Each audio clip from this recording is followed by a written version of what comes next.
Welcome back. We're here for another podcast upon popular request. So for those of you listening, I really appreciate the feedback that you gave me, and also for Blake. And thanks, Blake, for being here again. Of course, of course. People thought it was really neat that I brought someone in that didn't have the basis of Tai Chi experience. It brought a nice fresh angle to things. Good, I appreciate everyone likes it. So our topic today is primary energy versus secondary energy, and how the use of these different kinds of energy in your life can bring you a more effortless way to navigate through life. And so that's what we're going to talk about today. I know you want to talk about primary and secondary energy, but I looked up the podcast on your YouTube, and it wasn't Tai Chi Susan Thompson, it was Effortless Living. Yes. Why the name change? Why is it Effortless Living for the podcast? Well, that's a good question, and it really relates to the topic today as well. I wanted to broaden what I do in my Tai Chi practice to bringing it into life. I'm not only teaching Tai Chi and Qigong, but I'm teaching these elements that can be brought into your everyday living. And one of the key aspects of Tai Chi, what it teaches us, is to be effortless. I always tell my students, be effortless, not effortful. Okay. So while we're practicing our Tai Chi and we're learning it, we tend to be full of effort. And that is sort of the antithesis of what Tai Chi really is about. The better you get at it, the more you go into this place where you use less effort. And when you get into that place, then you are more effective. So just like when we did the push hands last, and I was able to move you without much effort. So I was being in that place of effortlessness. Okay. I was able to be highly effective, and it equalizes everyone, whether your size, your abilities, your physical makeup, your mental makeup. If you can get in that place of being effortless, then you can be more effective with less effort. It's like magic. And I want people to bring that into their life. Okay. And so the title of the podcast, I woke up in the middle of the night, Effortless Living. Because don't we need that? Yeah. So you're not saying like do less. Right. You're saying do your normal stuff with less effort put into it. Right, which really leads us to this topic. We're going to step outside of Tai Chi for a moment, because I want this podcast to be for anyone, not just Tai Chi practitioners. And maybe in time you might come to Tai Chi or Qigong. Sure. Yeah, but primary and secondary energy I learned about when I was an occupational therapist. Okay. I was in school getting my master's degree in occupational therapy, and they gave us these frames of reference. We were to choose one, and from which then we would operate our decisions. It was an interesting exercise. Okay. But the one that they introduced that I resonated with was this primary versus secondary energy. And this was before I ever knew about Tai Chi. And interestingly enough, the Chinese have a very similar philosophy about the different kinds of energy. One that we're born with, and then one that we can acquire and cultivate. Okay. So primary energy is when we're effortful. Thus the name of mine. Okay. All right. How well all right. I see how this is coming back. Yes. All right. Right. Effortful. And then secondary energy is an effortless approach. So the best example is, have you ever been in a conversation and you can't remember somebody's name? It's like, but it's just at the tip of your tongue. Yeah. And you're like, and you're trying to remember that name. And you cannot remember that name. And so as you're trying to remember it, that's primary energy. You're focused and you're trying. Then you get in the car and you're singing your song and going along, and boop, the name pops in your name. Tai Chi Tom. Tai Chi Tom, yes. What was his name? Oh, perfect. Yeah, you were in secondary energy at that point. Okay. You're doing something else and you're not trying. Your energy's somewhere else, and you're really more in a place of awareness rather than focused attention. And in that place, the answer comes to you or came to you effortlessly. Yeah. Is there a word, effortlessly? Effortlessly? Well, We made there's it. not. I just made There is now a Now word. there's a word, yes. Put it in the dictionary. And so that's the difference between primary and secondary energy. Primary is focused. Secondary is more awareness. Okay. Primary is trying hard. Secondary energy is letting go and not trying. Allowing it to come to you. Allowing it to come to you. And the unfortunate thing is that in our Western environment, we are very much trained to be using our primary energy. Yeah. I mean, can you think of a few adages that we're given as children as we grow up? If you don't succeed, try again. Oh, perfect. Yeah. Yeah. Which is so funny because it should be, if you don't first succeed, take 5, come at it from a different angle. Yes. Not just bang your head against the wall, but Right. because I definitely have banged my head against the wall thousands and thousands and thousands of Yes. times, and it took my dad or a mentor or my boss or someone to be take 5, come at it with new eyes, Yeah. or go ask for help. Have a second set of eyes look at it, and then it's, oh yeah, it's right there. I'm looking at it for an hour and I couldn't figure it out. Exactly. Sometimes it just takes that. Exactly. That's a really good description of some of the differences between primary and secondary energy. Huh. Now, another one is try hard and you will succeed. Those are some of the things that we're given. And even the grading system, I think, in schools. A, B, C, D, E, Yeah. F, Blake. Well, Blake, you're in secondary energy, so you're in the best spot. Okay. You just didn't know it at the All right. time. Yeah. I mean, the grading system is you work hard, study hard, then get an A. So they're rewarding primary energy, the use of primary energy. And the world doesn't really work that way. I mean, I work pretty darn hard, but my income is not an A. No, You know? no, unfortunately, it's not. It just doesn't kind of transfer into real life living. Yeah. Now, here's the thing. The belief system is that primary energy, that we're born with it, and we're born with a finite amount. Okay. And so we really should budget the use of our primary energy.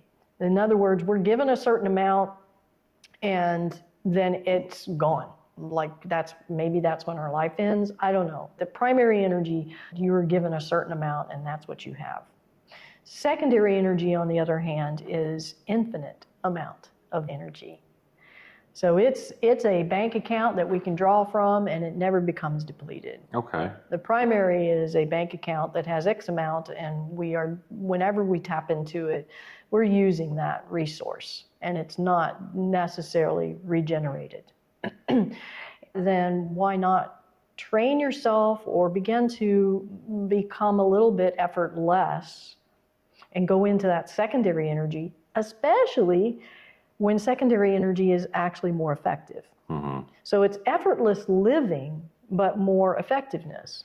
Just like what I did when we touched hands, push hand. It was effortless, but I was more effective. So that's the difference between primary and secondary energy, and that's what it is. So now, you wanted some examples? Yeah. Can you do number 4? Yeah, Okay. absolutely.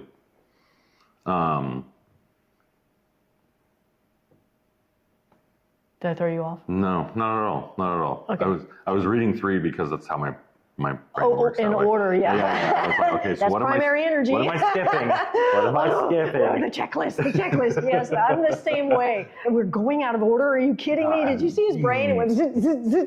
Yes, and that's primary energy. Yeah. The checklist. Yeah. And we'll talk about that. It's not that we don't use primary energy, ever. We do need to use primary energy. But we just have to be able to allocate it at the right time, in the right amounts, and for the right purposes. It's so funny because I could show up to a job and know I have 100 things to do, but when I write them all down, my brain's instantly, cool, so I'm already done with the first 10. And I'm all of a sudden just letting things go. But I'm working off of a checklist. Yes. So I'm using primary to fuel my secondary. Almost. Yes. You are so good at this. Yes, I know exactly what you're saying. And that's one of the points I was going to make, but that's exactly Yeah, you're so good at catching on to these things and really understanding them. My most effective days are in the morning. I will sit down, I have my cup of coffee, and you see that little notebook there on my desk. Mm-hmm. I take that little notebook and I just jot down. I guess I'm using secondary energy because I'm not going into a place of stress or anxiety about it. Okay. I'm just jotting down some key things that I need or would like to get done in the day. And then I put it away and I never refer to it again in the day. Because you've put it on paper, so you've already put it out there. Yeah. So there's no point to refer back to it. Somehow right? It becomes, I mean, so the primary energy is writing it down and thinking about it. And then the secondary energy is the pushing it away and trusting that it will take care of itself. Okay. That's the combination. You do use both. I like your analogy of the primary then will drive the secondary. Right, right. Because if we don't have any order at all, and we keep tapping into our secondary energy, then it's a little too loosey-goosey. It's like those leaves falling out there. They're falling, they are going a certain direction, but they're not really landing in a particular... No. So that would be secondary energy without any primary. So there's a delicate... And the primary part of that is eventually there won't be any more leaves on the tree. Yes. Yeah. Exactly. And it's kind of the dot inside of the yin-yang symbol. So maybe the secondary energy is the larger color, and then the primary energy is that dot. And they have to be there. You have to have the dot there to balance it. It exists within the overriding. Without that, then it's too much overriding, you're not in balance. I like it. My head is just everywhere right now. Other than your morning routine, what is another example of using your primary versus your secondary in your day-to-day, week-to-week? Yeah. Well, I can tell you the first time that I discovered secondary energy or became aware of it. And I was actually in high school. So again, before OT, before Tai Chi. Yeah. I was taking chemistry and I didn't have any confidence in my abilities, in science, and which was misplaced in what I realized later years. But here I was in this chemistry class, had a really awesome teacher. He was very good, but we had a final exam coming up. And he gave us some structure to prepare, and there was this formula that we were supposed to figure out, and I just couldn't figure it out. And I was one of those study hard. Okay, so I was studying hard the night before, and it was getting later and later, and I know I need my sleep, and I was not coming up to a solution. And I actually remember the book and everything about that day, and trying and trying and trying, and getting so frustrated. And so finally, completely different than my normal mode of operation back then, I gave up. And I put the paper in the book, closed the book, and I was pretty devastated because I didn't think I was going to pass the final exam, honestly, because this was a huge part of the final exam. Because you couldn't figure out that. Could not figure out that formula. And so I went to bed and distraught, but I've always been able to sleep well, thankfully. And so I slept well. And I woke up the next morning and boom, the formula was there in my head. I knew exactly how to solve it. I knew what to do. I went to the piece of paper, pulled it out, solved the formula, passed the final exam. And I remember thinking, what the heck was that? I mean, what happened there? And that was my first experience and recognition of the power of secondary energy. Yeah. Now, I didn't have something to call it at that point in time, but it planted a seed of, oh, maybe there's a different way of going about things. Right, right. And just taking that step back through sleep or through just walking away from the problem Yes. gave you the ability to focus on something else. Dreaming, sleeping, reading a book, Yes. making food, Yeah. taking your dog for a walk gave you that distance Yes, that from space. from your primary Yes. for your secondary to kick in and figure it out for you. Yeah, yeah. Good description. And then when I went to college, I reverted right back to my try hard Of course. pattern. Of course. You know, but at least it just brought a question mark to me. I went to college and I wasn't expecting that I would do well in college, and so I studied hard. And my first report card, I got all A's. I was like, whoa, what's this? That was surprising. And so then the next semester, same thing, really studying, and in a lot of ways overstudying, so prepared to walk into that test, and got all A's. Then, see, that primary energy, if we listen to it, I started getting tired. Primary energy can drain us if we utilize it too much. And I was starting to feel fatigued, I guess. And it brought me to a point of experimentation. And I thought, what would happen if I don't study as much for this class? Let's just see. I really don't care about whatever that topic was. And I realized it really didn't matter to me if I got straight A's. That was a huge revelation to me. Okay. Yeah, because that was an expectation, and of myself and maybe even from my family. So Sure. just to let go of that little bit, it's like a knot untying, loosening a little bit. And so I decided to intentionally not study for one class. Well, guess what? I started doing better on the tests. Couldn't believe it. Wow. That's like, oh my gosh, that's like finding this huge secret. What do you mean I don't have to try as hard and I actually get better results? So this was my first big toe into effortless living. My first experience with using secondary energy. Yeah. And so then I just kept gradually titrating back the amount that I studied, and my grades still stayed at my expectations, my straight A's. And so, not to say that that was the real true measurement, the better measurement was less use of my primary energy. And trusting the secondary energy, which is so hard, especially when you've been trained your whole life to use primary energy, and that's the equation. Try hard, get results. So in college, I started to learn that I didn't have to try so hard, and I could get equal or better results. So for that class that you didn't care if you got an A in, Yeah. did you already have the knowledge in your head?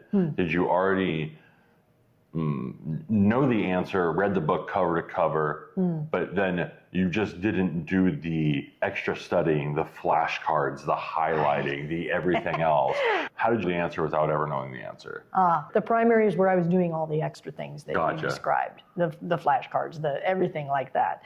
And the secondary energy is going to class, listening to the content, trusting that I will assimilate it. Sure. Go ahead, read the book, trusting that I'll assimilate it, maybe highlight here and there, but not doing the overkill. Right.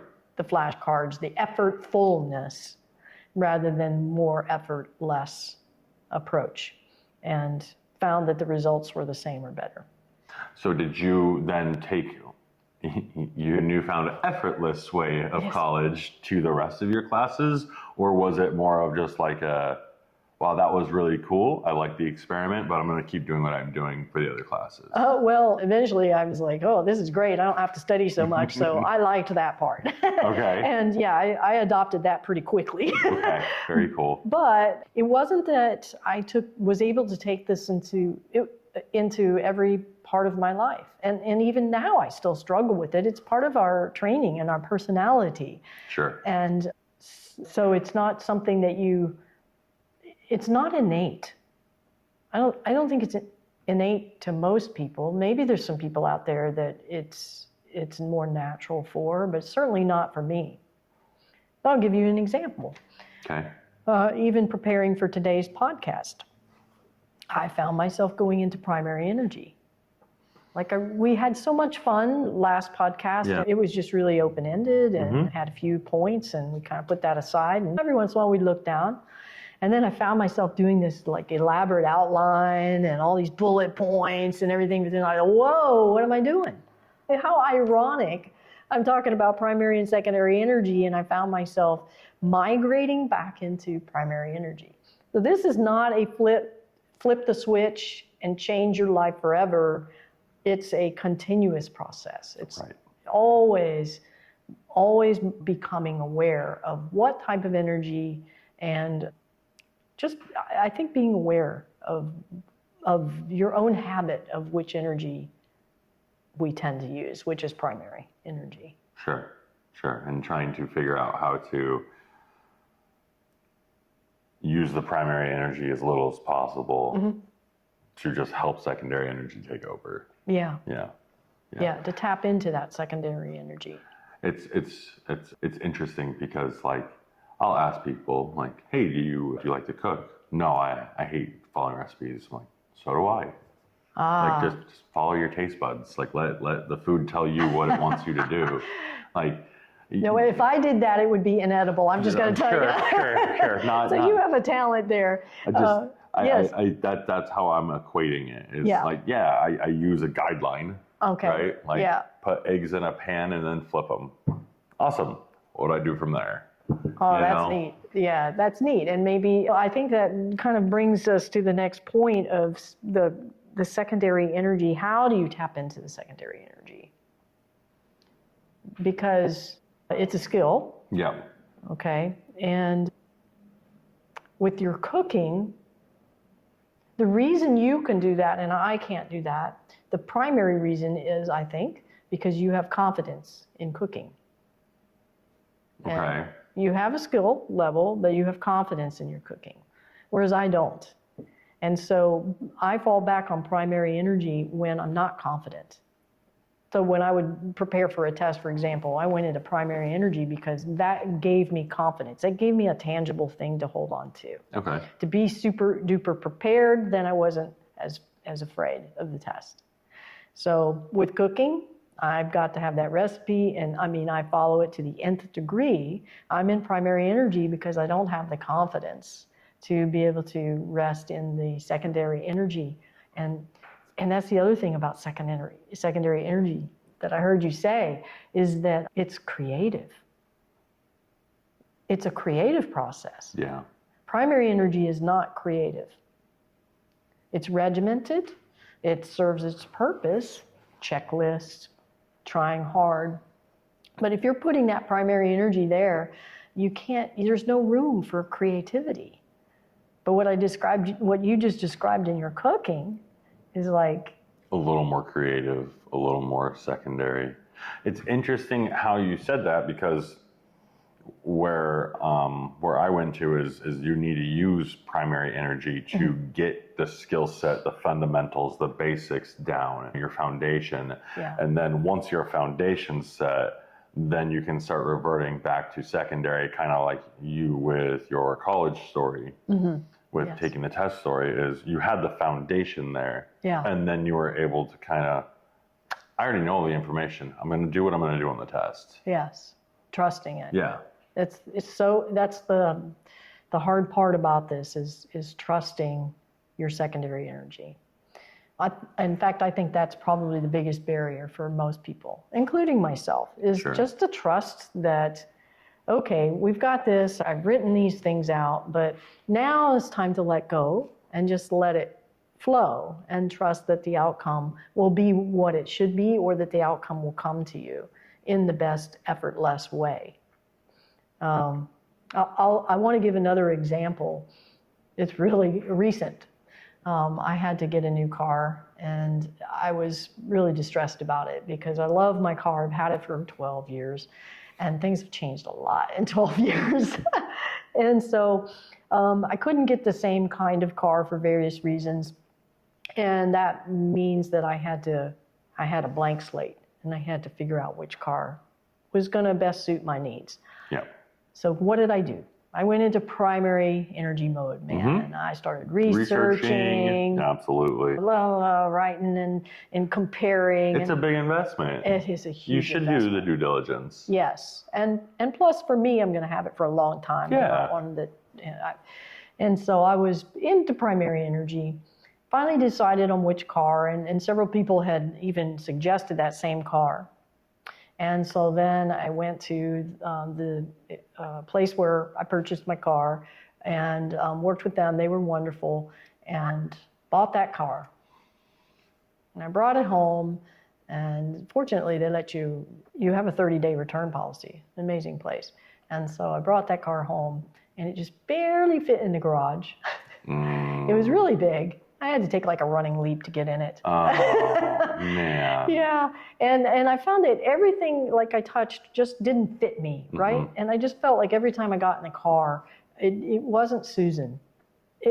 Despite all my research, and despite what people were saying that this is a great car for me and the advantages, it just didn't feel like Susan. And so I tried 2 others of the same car, different models, different wheels and everything like that, and was really trying to force the issue. Sure. I was forcing it. I knew this was the car, so I tried 3 different ones, bought 2 more of them, in fact, and drove them and just had that same uncomfortable feeling. And then I realized I'm in primary energy. And I was tired, I was cranky, I was actually even a little depressed about the whole car buying process. Sure. You bought 3. Yeah. Yeah, I was pretty worn out, and it was becoming invasive into my life. Right. That's the other thing about primary energy, is it just really, it expands, and it starts to take over when you start investing in primary energy. I wrote down here the hungry car. Okay. It's like the gas tank that keeps wanting more and more and more and more fuel. Primary energy grows on itself, and pretty soon you're just operating in primary energy, either on that one thing or in your whole life. Yeah. And so I went back and I said, I'm going to do a Tai Chi move here, and I'm going to completely let go, completely. So I told my husband, I said, I'm going to call you in 30 minutes, and I'll give you a time frame, but you're going to have to come pick me up because I won't have a car. Okay. I mean, not having your own transportation is a huge thing. Very That's scary. Really, that's letting go on a big level. That's another thing we've been trained from birth to want, is our own vehicle. Yeah. That independence. That independence. And so I went there and I told them, I'm sorry, this is a great car, but it's just not me. It's just not working out for me. And they were wonderful. And they said, look, you can just keep it for another week or so while we look for something else. And I said, no, I need to turn this car in. She said, but you won't have a car. And I said, I know. And so I let go. I had no clue what I was going to do. No clue. All I know I was getting was time and space, Right. which is the place for secondary energy, and that letting go. And so I turned in the car and I said, no, I'm going to turn it in. And she said, and for some reason I just said, look, I know what my 3 must-haves are. And so I said, my must-have is this, this, and this, 3 things. And she said, oh, okay. And she went in her computer and she said, we have 3 cars on the lot that have those 3 criteria. Okay. So now we're not pigeonholing or forcing primary energy into a certain brand of car, a certain style of car, nothing. This is just letting it go. She took me to this car, and I'm telling you, it was love at first sight. I was like, oh my gosh, this car I'd never heard of before. I mean, the brand, yes, but the model or anything like that, it was never a brand of car I would have considered. And I just looked at it and I went, oh my gosh. Put my hand on the door and I opened the door, and even the feel of the door. It just felt right. Oh, it just was like, oh my goodness, this I can't believe this. And so then I sat in it, and it was so Susan-sized. Everything was, I could reach everything. I could see out. I didn't have to take a running leap to jump in it. And so I drove the car, and you have to really accelerate when you get out of that parking area of this particular place. And so I floored it. Well, I didn't even quite floor it. And the thing just pinned me back. And I was like, oh my gosh, this is the car. And so the thing is that by letting go completely, and just stepping outside of that primary energy and just saying, no, I'm not allowing this primary energy to take over. Yeah. Then the answer came.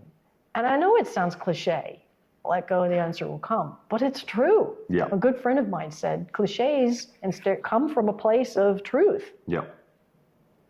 Yeah, so a recent example of primary and secondary, and also to illustrate that I'm still no master of moving into secondary energy. I still can get sucked into the primary energy mode.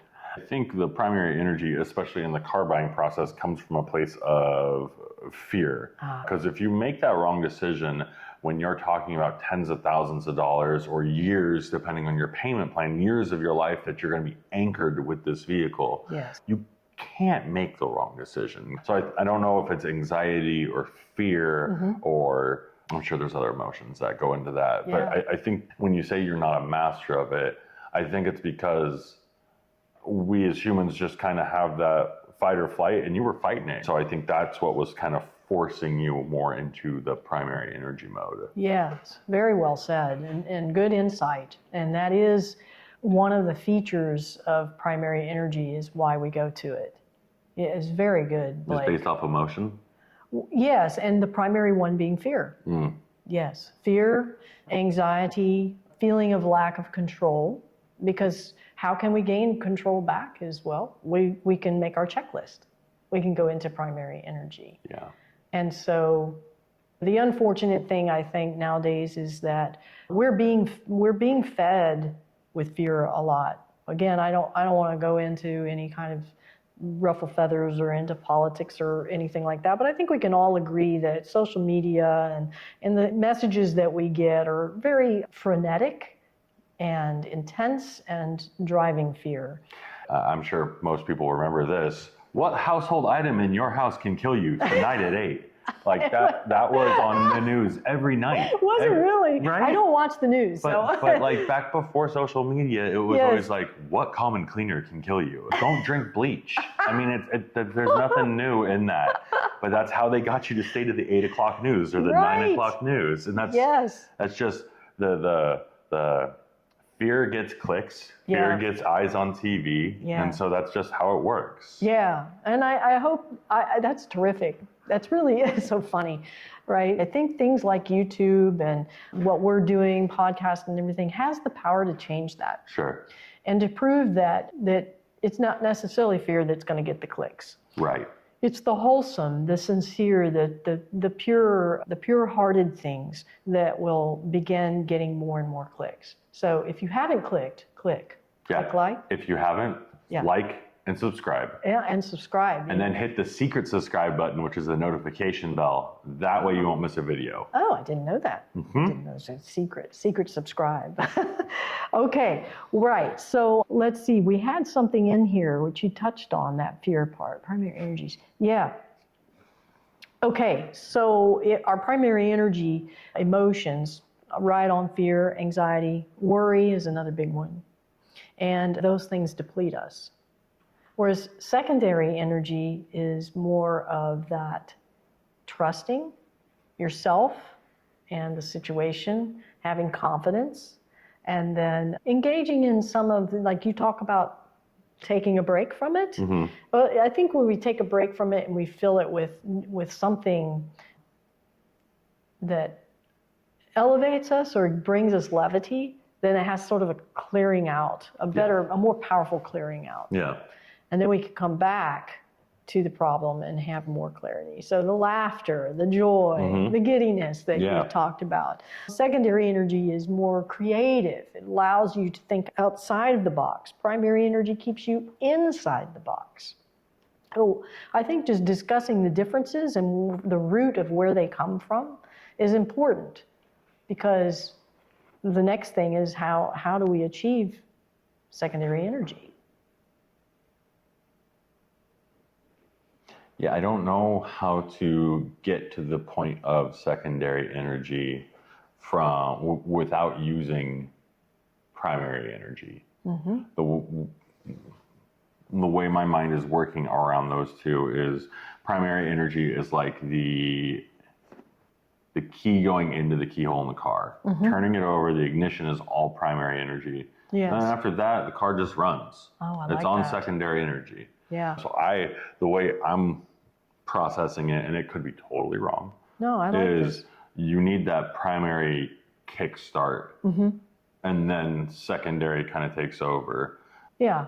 There's a couple things that I have to fix at my house, and I look at it and I'm like, cool, this isn't going to work, this isn't going to work, this isn't going to work. I'm working on it tomorrow. And then Yes. through the course of my day, I'm like, oh, I know what to do. I don't know why I didn't think of that earlier. It's a 2-minute fix. And then I go get the part, I fix it, and everything's done. Okay, that's a beautiful illustration. That's perfect. Okay, so if primary energy Susan was there, Okay. I would just keep working at it until I either just failed and then felt bad about it, or I just left in frustration and felt bad about it. Sure. But what you described is exactly that. You put it aside, you let it go, and then you trusted yourself. And and the answer just came back to you, and then it seems so easy, doesn't it? Right. It's so easy. It was effortless. It was effortless. But the question is, did you have to go into that primary energy, or what is the latency period of the primary energy? I think that's the important thing. I don't. Right. So what I mean is, if I went into that scenario, my primary energy might last, I don't know, an hour and a half of trying before I finally went, oh, wait a minute, this isn't working. But it sounds like to me, you kind of looked at it, you thought about it, and then you went into secondary energy fairly quickly. So your primary energy latency was very short, and that's what we want. Now, yes, do we need primary energy? Absolutely. In times of emergency, in times of survival, and in times where we're maybe up against a deadline. Sure. And do we need it as the ignition, like you so aptly described? I think that's yes. But how long do we reside in that primary energy? What's the latency period of that? And how quickly can we recognize, oh, I'm using a lot of primary energy here, and let go of it and move into the secondary energy. So that description that you just gave sounded like you are very familiar with secondary energy and utilized it quickly. You couldn't figure it out, you let it go, and you thought about it some more, but you weren't thinking about it with the hammer in the hand. Right. You were thinking about it. Then maybe thought about something else, and then came back and thought about it. That's secondary energy. And then the solution came to you, and it was so easy. That's effortless living. Yeah. So the latency portion that you're talking about, the how long are you using your primary energy before you switch over or leave it alone or take a break or however you want to say it. I feel like that would be different for each scenario. Well, that's a good question. I think more rather than describing it in temporal or time frame is more of enhancing your awareness.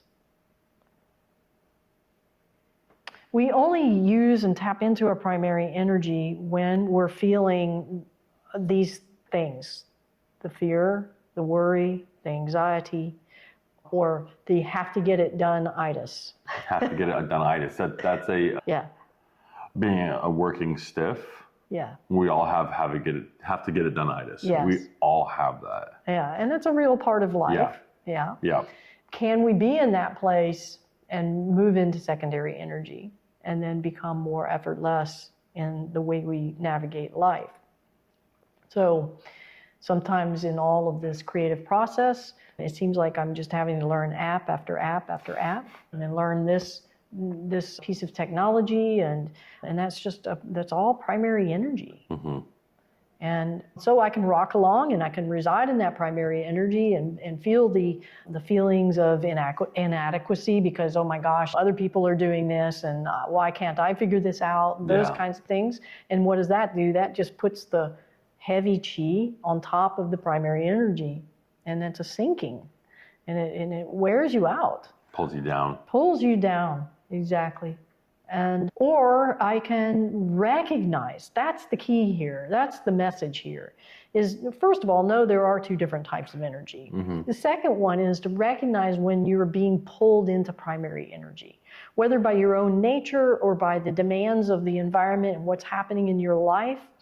And recognizing that you're being pulled into primary energy, and that primary energy is that gas tank that gets bigger and bigger and bigger. The more primary energy you use, the more you need, the more it expands. So you have to recognizing it and following along your nice analogy, metaphor, put the brakes on. And then say, no, I'm not going to go there. and just put it aside and go into this different place, like you described, doing something different, or creating, like we're creating now. That's secondary energy. Yeah. Have the list, but then go off the list. Give yourself permission to go off the list and write your checklist and then put it aside. And the first step to moving into secondary energy is having that awareness. Now, I do want to clarify this is different than procrastinating. Because a lot of times we'll put something aside because we're in an avoidance mode. That's different. Yeah, and we're letting it sit for days, hours, Yes. what have you. Whereas this is more of an active approach of like, put it aside, even if that's for one song from your favorite artist, or 30 minutes of a TV show, or it could be 2 a day. chapters of a book, right? And then with the intent of coming back to it. That's it. Right. The intent to come back to Yeah. it. Whereas procrastinating is shoving it aside because it's like, man, I'm just really uncomfortable addressing this right now, and so I'm just not going to do it. Right. But that's different than secondary energy is, gosh, I recognize I'm using a lot of primary energy with this. I'm going to put it aside. I'm going to come back to it, but I'm going to trust that the answer is going to come. And that's the part that we let go, and we have to trust and have confidence in ourselves and in whatever you want to place confidence in, the universe, that the answer will come to you.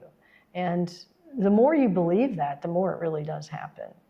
And I think that's, for me, where the Tai Chi practice really helps me, the Qigong and Tai Chi practice.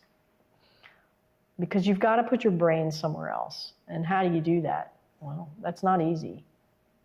Or you can just distract it. Yeah, you can play with your brain. I mean, you can distract it all you want, but from doing your Tai Chi, your meditations, your standing meditation. You're not just getting a distraction, you're trying to hit that moment of clarity. Yeah. And it's an openness, it's creating that space. And in that space, the answer kind of flows in. And it's happened enough now. When you start to do this, when it starts to happen, then it's validating. And then you can trust it more. Trust it more. Just like a relationship. You build a little bit of trust, and then you build on that trust and on that trust. So you're building a relationship with secondary energy. And when it starts to work for you, then it's a little bit easier to put it aside and trust that the answer is going to come to you. And the next time's a little easier and a little easier.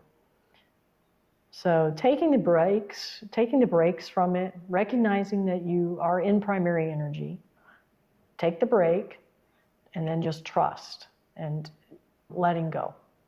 I mean, turning in my car was a huge trust factor in letting go. And I remember saying to myself, well, I teach this stuff, well, I better do it. Right. This is a great example of this. I recognize I'm in primary energy. I realize how exhausted I am from this. And what's the best way to let go of this is to just turn in the car and not even have a mode of transportation. So where in Tai Chi do they teach you about primary and secondary energy? I think it's presented differently in Tai Chi. I think Tai Chi is a physical metaphor, and so it teaches us through these physical movements, primary and secondary energy, and it's a practice field. Okay. Right? But like, if I can practice it with my Tai Chi, then it's much easier to draw that into my life. An example is that when I teach, I tell my students to put your mind in the not obvious. Now, in the Tai Chi classics, they say the interpretation is to, there's the substantial and the insubstantial, and put your awareness into the insubstantial, because that balances things. But I call it the obvious and the not obvious. Okay. And I tried to come up with a different word for not obvious, but not obvious is the best word. Not obvious is a good word. It's the best word, yeah. Because it's not the subtle. It's really, you could say it's the hidden, but it's not really hidden. It's there. Right. Okay? So an example of that is we have a form called waving hands in clouds. Okay? It's like in all Tai Chi forms. Okay? So I'll stand up. You just watch. Okay. And then maybe we'll do another little push hands thing. Oh, Okay, so with waving hands and clouds, it looks like this. This is a really beautiful movement. okay. All right. Now, in terms of my arms, which arm do you tend to look at? The one that's rising. The one that's rising. Very good. The top one. So that's the obvious one, right? What is the not obvious? The one that's going down. Right, the bottom arm. And so let's go ahead and give a little visual. Now, I know some people are listening only, so we'll try to describe this. So I'm just going to have Blake do a slow motion punch at me with his hand here. And if I'm doing waving hands and clouds, people tend to think that this hand is, what am I doing? Blocking. Blocking you. Right. Okay, so if I put my awareness there, and you punch and I block, then there's force. This is primary energy. You can feel my tension. Now, all you have to do is just push me a little bit. Right. You've got me. Yeah, exactly. Right? So that's by placing my mind in the obvious.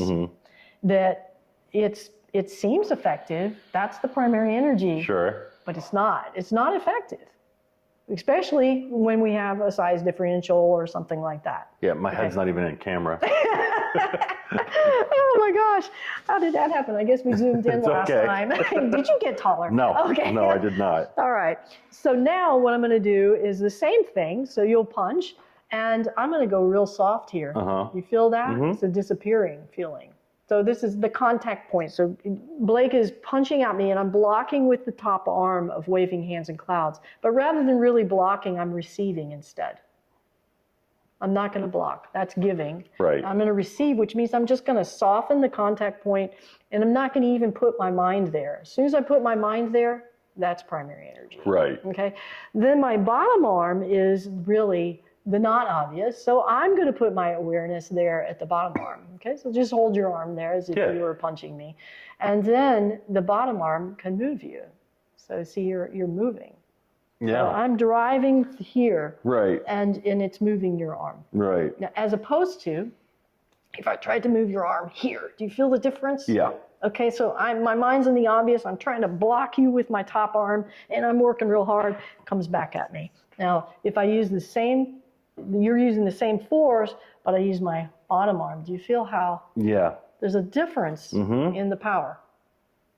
There's absolutely a difference. Yeah. And it's funny because it's not a difference that I'm feeling in my forearm where you're making contact. It's a difference higher up in my elbow, in my shoulder area. Yeah. Where the muscles and tendons are trying to work to keep it there. Yeah. Yeah, very, very strange. Right. So placing your mind in the not obvious is one of the things I really teach in Tai Chi. And when you do that, you become more effortless, and yet you get more results. Right. Yeah. That's very cool. It's interesting stuff, isn't it? Yeah. And that's the difference, I think, between secondary and primary energy and how to train yourself.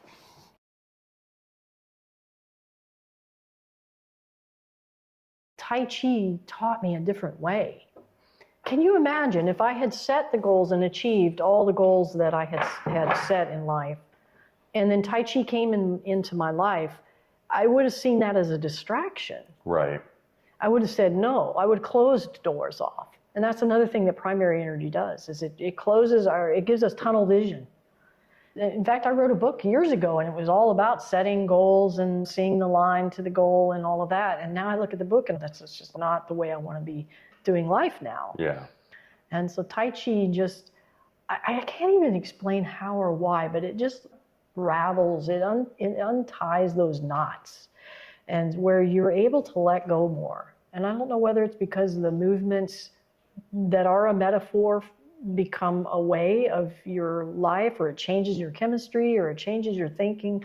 I don't know, but it just is such a more enjoyable way, and you can let go easier of the fears, the anxieties, the worries. Sure. And you don't rely as heavily on the primary energy. And it's been so liberating for me, and so effective for me. Not to say I have it 100%, still have my moments. Right. But at least now I've experienced enough, and I understand it enough, and I know what it feels like to be able to say, oh, time to go to secondary energy. And Tai Chi sort of is a practice ground for that. it's a non-threatening practice ground for it. To do those movements and feel the chi and be able to just let go of your worries for that 15 minutes or whatever. And so I've benefited from it so much. I just felt like it was a good thing to bring to the listeners and to people that would be interested in making their life less effortful. I think all of us need that. Yeah, I think so too. We're going back to what you said in your explanation. It's not that you're not goal-oriented though, because in the prior episode we did talk about some goals that you have with your podcast and where you want to be in the next couple of years. You have a goal, right? But you don't have a straight line laser focus. There's nothing I'm doing else other than attaining that goal. Right. I have a goal, I want to get there, and I'm going to get there. Yeah, it's secondary energy. That's what's going to happen. There's not a direct line to it. No, and it's also, I have that goal, but I don't know how that goal is going to be achieved. I don't have a prescription for how that goal is going to be achieved. Maybe it's through YouTube. Maybe it's through the podcast. Maybe it's through someone discovering me randomly. I'm open to the possibilities. It's more of an unfolding rather than a bow and arrow, there's my target, and I'm shooting to that target. Right. With my concept of how it's going to happen. I mean, never in a million years did I ever think that I was going to be teaching Tai Chi for a living. And I knew in my heart, in some way, I knew I was going to reach a lot of people, but I didn't know how, and I didn't know in what capacity. And I had set all these goals as a musician, and I thought that was going to be it, and then it didn't pan out that way, so I went somewhere else.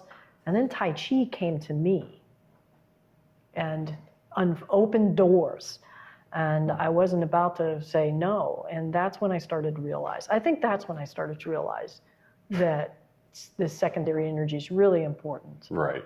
Primary energy is my will, my idea of how things are supposed to go. Secondary energy is more of the unfolding of what's supposed to happen and trusting that. You get kind of connected to your master in an interesting way. Mm-hmm. Yeah, now he's not local. But I was having these moments where I could swear I was seeing him sitting in his chair, reading his book, drinking the tea. It was a weird non sequitur in my day. It was just boom, all of a sudden it was there. And so I gathered the courage to tell him, because you never know how this is going to be received. Right. He might be like, wow, Susan, you're a very strange human. Yeah, you're a weirdo. Yeah, or just laughing on. But no, yes, you're beginning to listening without hearing, seeing without looking.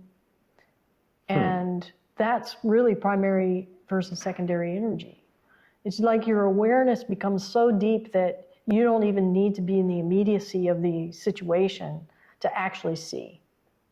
And if I'm looking at you, that's focused, I actually see you. Right. But in this instance, I was seeing him without looking. And so he validated this was really happening and that I would have more incidences like that. And I would start to hear without hearing.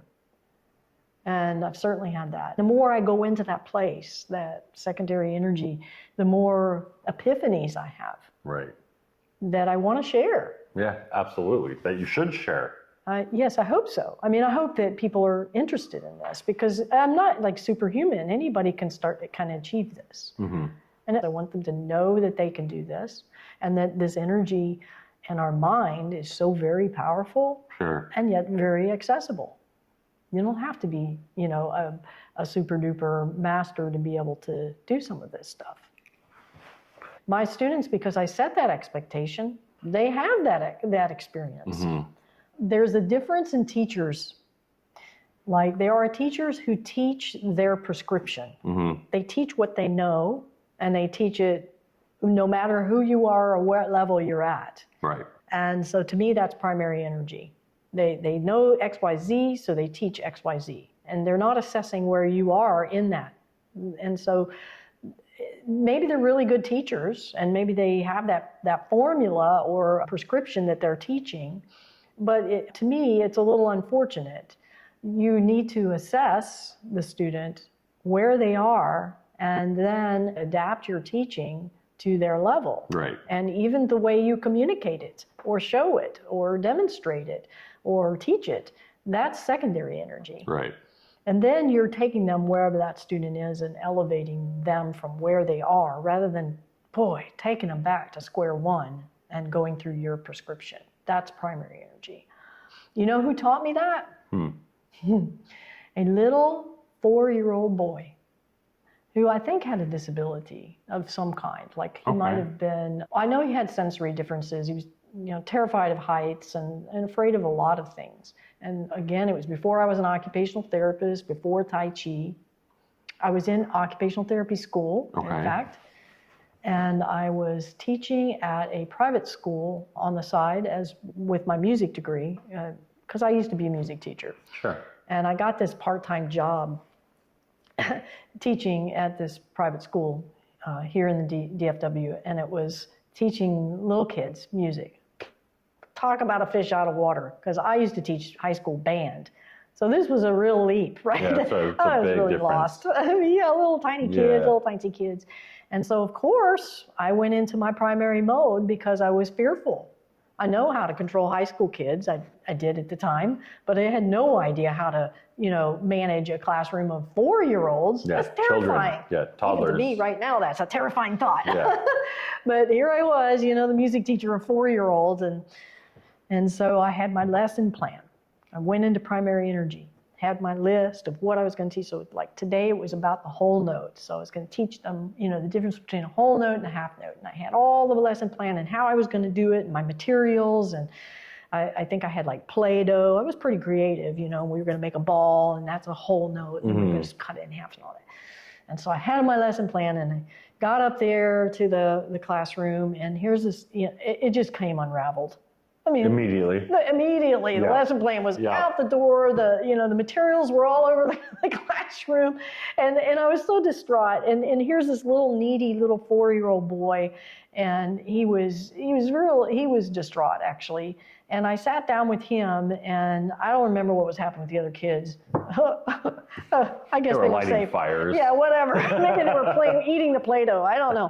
But I sat down with this little boy, and with his learning disabilities and everything, and he drew this circle, and we weren't even thinking about music at the time. He drew a circle, and I said, "Oh, that's a whole note." And he went, "Whole note," and I sang a note, la.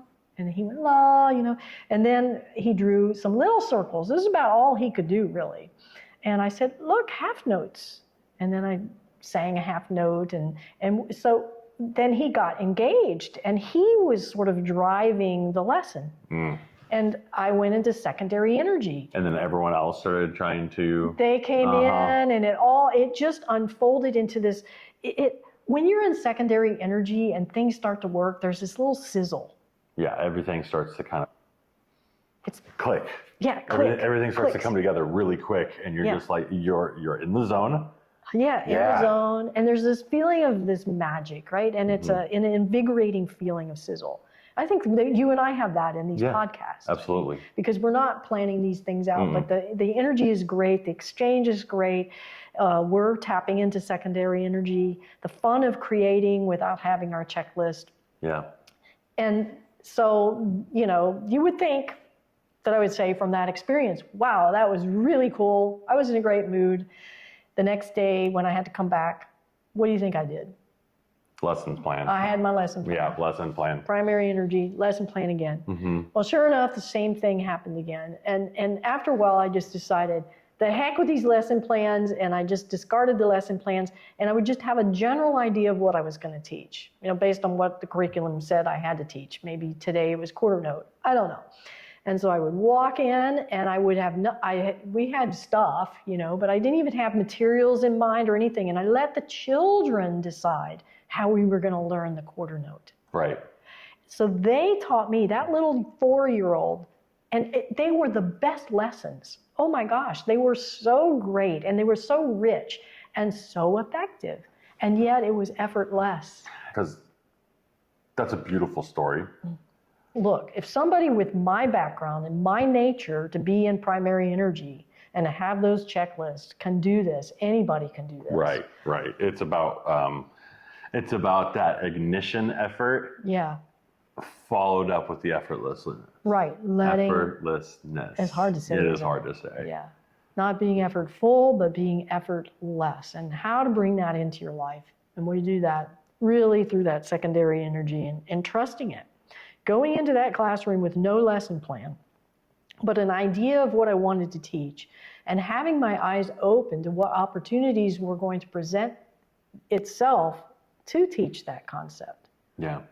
That's different than going in with my checklist and saying, well, first we're going to play with Play-Doh, and then we're going to do this, and then we're going to do that. And meanwhile, the kid's over there eating the Play-Doh, and this is, that's the way it really goes, right? And then your primary energy just starts to, there's that gas tank again. Right, getting bigger and bigger. Then I start to try to control it even more and more, and it requires more energy from me, and it's less effective. Yeah, and I like the analogy of the gas tank, because it's not necessarily the gas tank that's getting bigger, it's the need for gas that's getting bigger. Yes. The gas tank is staying the same. Yeah. So if you have a 10-gallon gas tank and your consumption level is now at 15, Yes. you're going to be drained all day, you're going to be tired, you're going to be irritable. Yeah. But guess what? If you don't switch over to secondary, tomorrow it's going to need 16 gallons.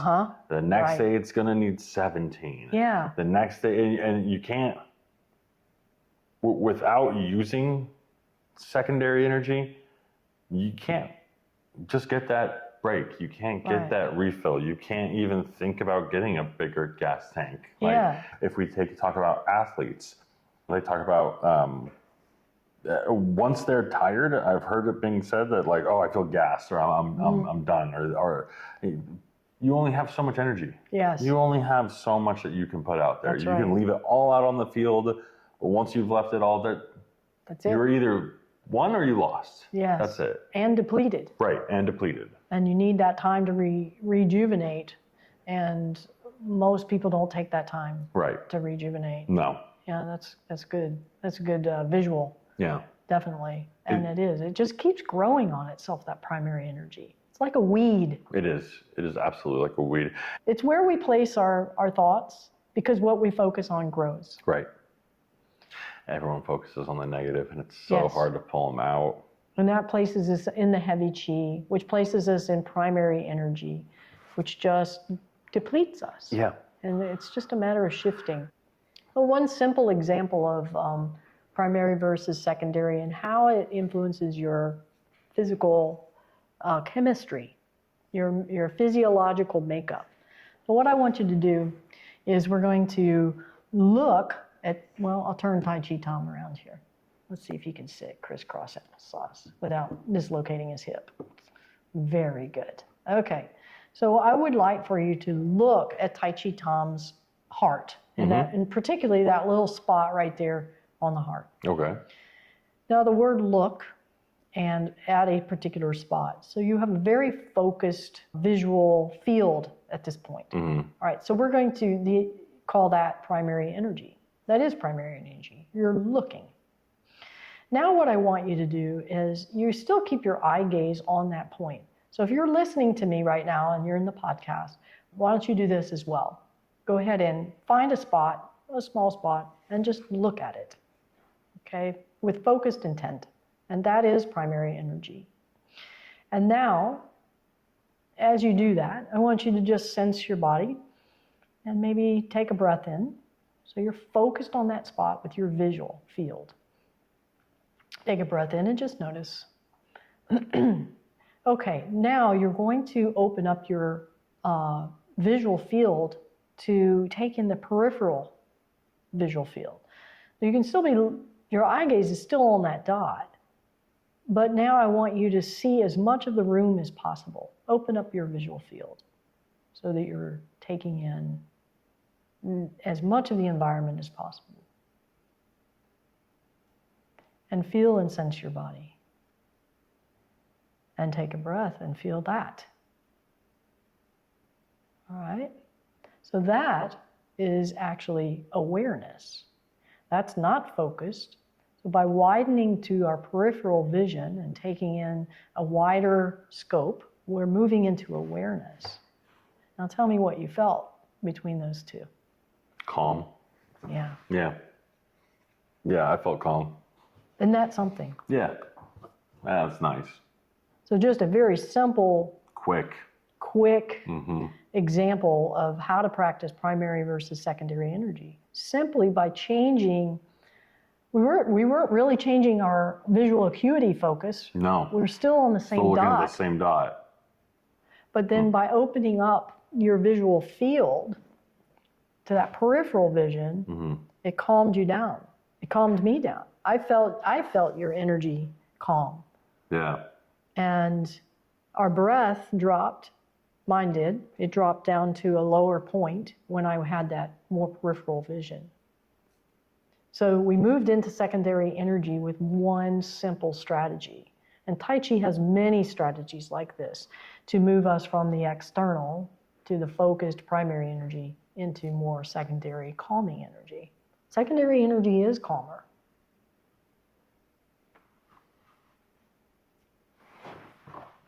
Thank you. That was awesome. Yeah, so you've got a simple tool now just to take into your daily life. If you have a moment of angst, a moment of stress, you feel yourself in that primary energy, then just open up your visual field and take in the environment all around you, with not by darting your eyes around, but opening up the peripheral vision, and it has an immediate chemical change, brings you calmness and moves you more into that secondary energy. And Master Ting taught me this one. This is a really good one. So trust your secondary energy. Awesome. Yeah. Okay, so let's wrap this up. I'm going to look a little bit at my list here, making sure that we've covered everything. So we talked about recognizing when we're in primary energy, right? And then you mentioned the putting it aside. And letting go. Letting go. And we talked about how it's different than procrastinating. The main difference there is Telling yourself the answer will come. right. Yep. And that you will come back to it. Whereas procrastinating, you have no intention of coming back to it. Right. Exactly. And then that last piece of trusting it. And that'll come with time. As the answers come to you, then you will learn to trust it more. And then being able to carry that approach for the day. Sure. And I had one day where I just floated the whole day. I love it. I love it. I want more days like that. I want you to have more days like that. I want everybody to have I want everyone to have days like That's that. effortless living. Yeah, that sounds awesome. Yeah. Well, do you have any closing questions or comments about today's topic? We covered a lot. I think as we go, I will try to bring every topic we have back to effortless living. I think today's podcast went really well. Yes. I hope you all think so too. Yep. I hope you enjoyed it. And like Blake mentioned, leave some comments because that helps other people discover us as well. And feel free to ask some questions or pose those questions for Blake to ask next session. Absolutely. And just practice first being aware of when you're in primary energy, and then try just that one little strategy of changing your vision, both metaphorically and physically, into a wider perspective. And that will bring a calming awareness to you. So here's to effortless living. Thank you for being here and for listening. We hope you have a wonderful day. Bye, everyone.